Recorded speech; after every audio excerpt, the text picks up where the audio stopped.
Okay, I'm gonna share here how a company's gonna split the equity and the yield from that equity. This is the example of equity only. Okay, everybody puts $100. Okay, as an example, obviously, and you have a total of $300.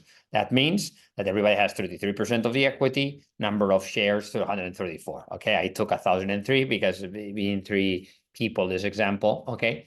And then the important thing is that you're dividing the number of shares, your money, the value of the company, by the number of shares. And that means that the price per share at that time is 0.30. In a private company, it's a little bit theoretical. The price doesn't really matter, but that's kind of the example. Okay. Number of shares, you can see it a little bit duplicated. Okay, because I'll show you the other example. Okay. Let's say that within the next year, time zero, year one, there's a profit at the end of year one of 30 euros, okay? And you have 300, that means a yield, the company developed growth of 10%.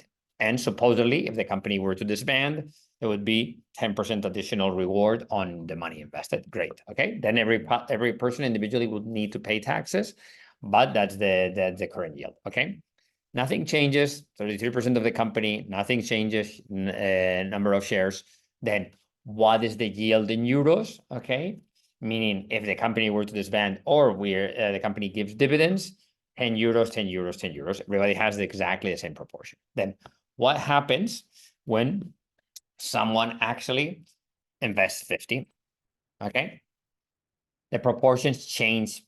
You are you are obtaining, okay, I think this is important, okay, you see 50, the number goes down, the yield increases, okay, obviously if you put less money, the yield shouldn't actually increase, but doesn't matter, it's for the example purposes, I mean, for the purpose of example, but this is the important part, the number of shares are different, everybody puts different amount of money, number of shares are different, then the proportion of the company continues after year one, the same, then the yield per investor is exactly the same, okay, because basically yield has nothing, you know what I mean? We're getting 30 euro, we're getting 30 euros over 250.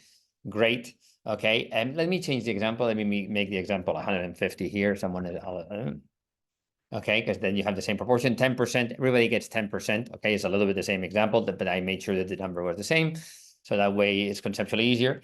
The thing that is different is the person who invested less gets 10% over a smaller amount, over 16.7% of the company. So that means 5 euros instead of someone who put 150 will get 150, and someone who put 10 will get 10. That's a little bit the equation here.